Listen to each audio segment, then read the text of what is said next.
Happy New Year to all the members of the Order of the Eagle of Georgia in the U.S.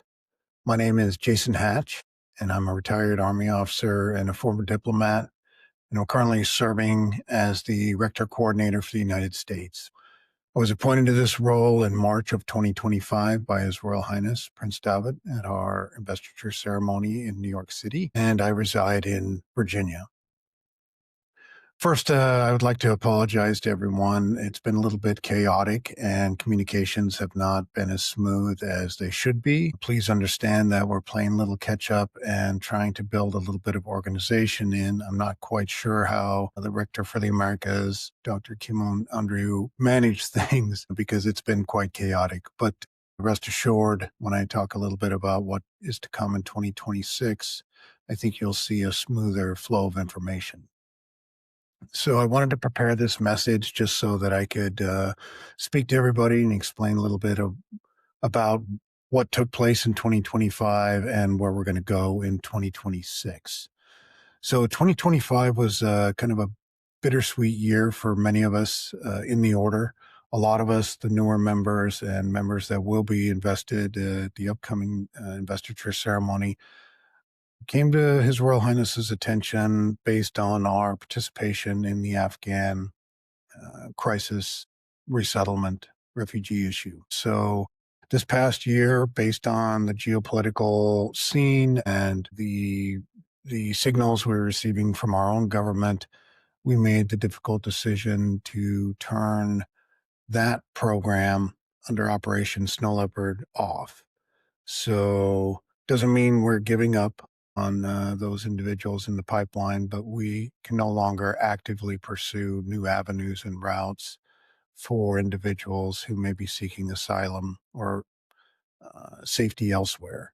It's just simply not feasible. So Operation Snow Leopard, which was the nonprofit that all of that was run under, is assuming a different role now. We will focus more on providing support to the individuals who have arrived in our country and who we help to get to other countries, as well as providing support and sustainment, medical, mental health support for individuals who are stuck back in Afghanistan or who may have find themselves stuck in surrounding countries, Tajikistan, Pakistan, Uzbekistan, and so forth.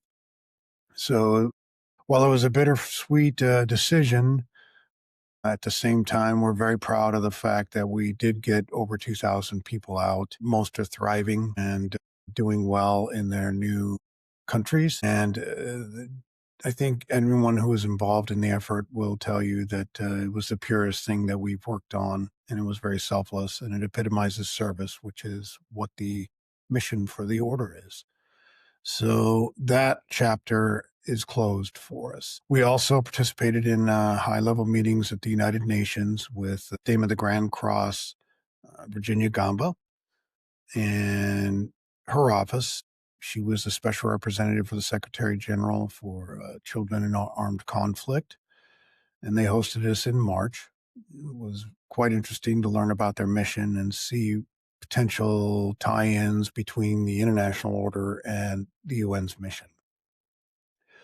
And then we also had the first investiture ceremony in North America, which was held in New York City last March and was quite a success. I think everyone enjoyed it and set the standard, a very high bar that we're trying to uphold for the upcoming investiture ceremony. So 2026 is kind of a new page for us for the order in the United States. We're basically trying to breathe a little bit of new life into the order, and that's going to involve some administrative changes. So one of the main missions we've got to do is provide a nonprofit structure for us to operate here in the U.S. That should ease things like paying passage fees and paying for, the different events that we want to host and providing a legal framework that we can purchase insurance through and the other myriad of things that we need to do to be a legitimate, organized, effective organization. So that is in process, and currently we will establish a memorandum of understanding with the Operation Snow Leopard people to utilize their nonprofit as an umbrella until the IRS grants our EIN for us. I've got to establish a board, so I will be reaching out to potential candidates to help me run the nonprofit And then nobody can do all of this work on their own. And as we grow, there's going to be more work. So what I'm hoping to do among the members is to establish the various committees to help us deal with the day-to-day stuff as well as special projects and opportunities that pop up.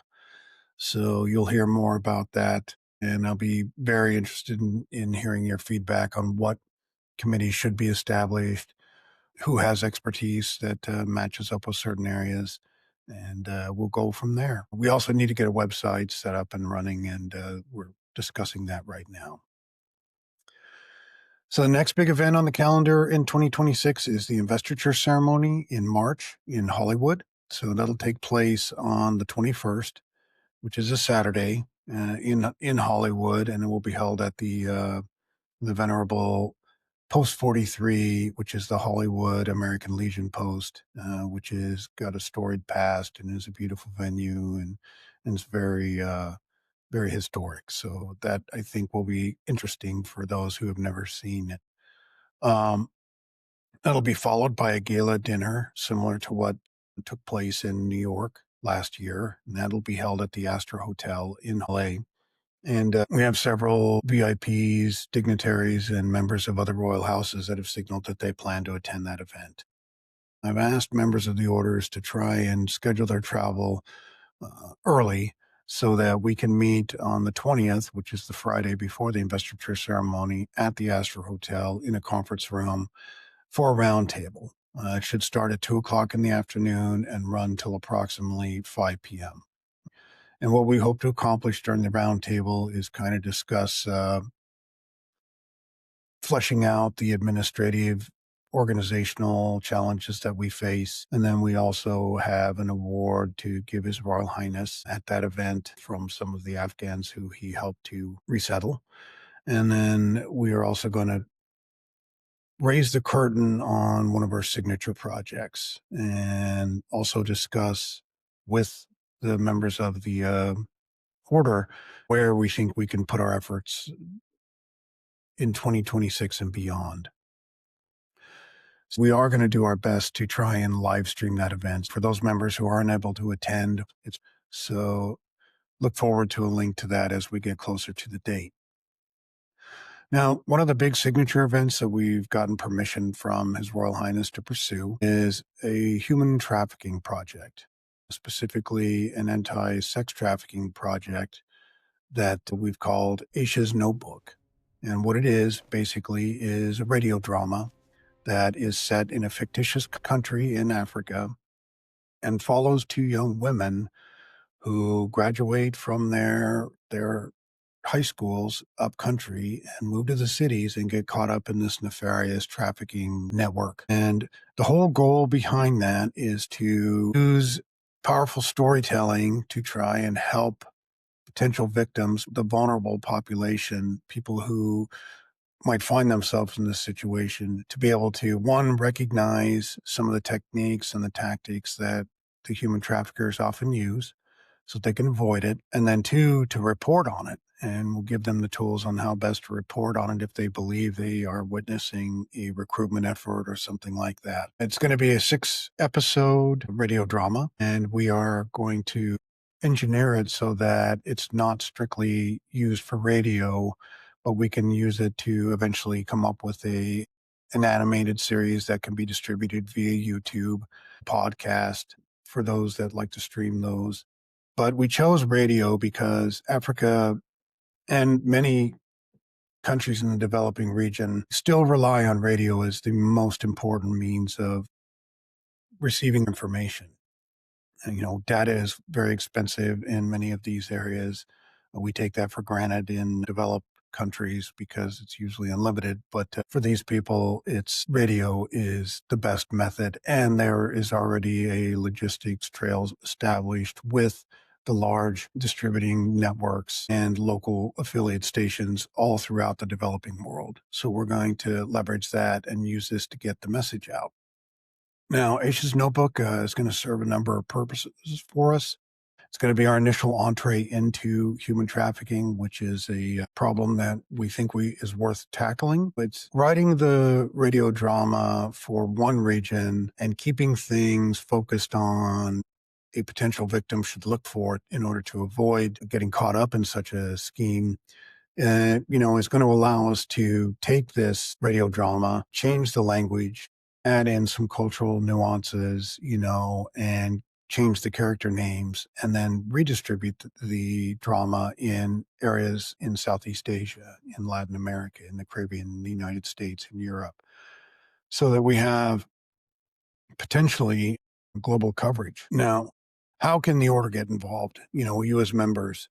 We're gonna discuss this more in detail at the roundtable, but we envision there's ways that you can help us to fund the effort, and not you specifically. Nobody needs to get their wallet out and write a check. What I'm talking about is we'll likely launch this project in conjunction with a Kickstarter and an Indiegogo campaign, and then we will, once the sizzle reel and um, everything is ready, we will begin pitching it to corporations and seeking corporate sponsorship at various levels to get the initial project rolling. And that is where you can be of significant help, is providing introduction within your networks that might have an interest in pursuing this, or sharing the Kickstarter campaigns with your networks. People who would like to get something like this off the ground can back the project for $100, and we'll provide them, early access so that they can listen to the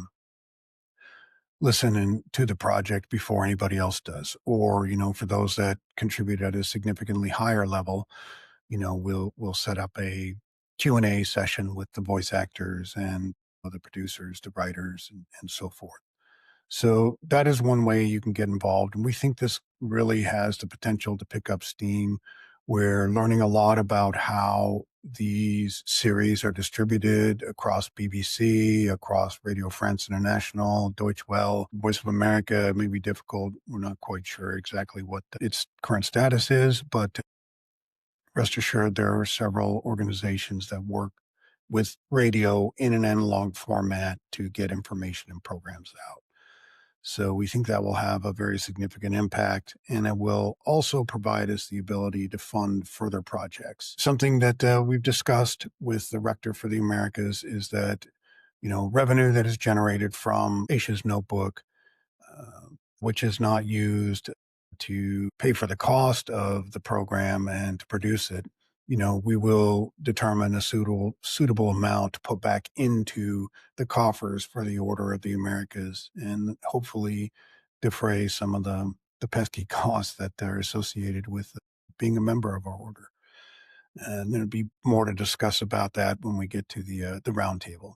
Again, I wish all the knights and dames of the order a happy new year, and I look forward to meeting more of you and working with you on these projects of service as we move forward. Thank you so much for your patience in this transition time, and I'll ask for a little bit more of it, because this is what Kimon was able to do.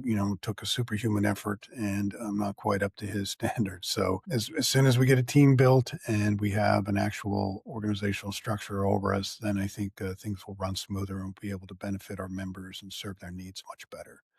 So happy 2026, and take care.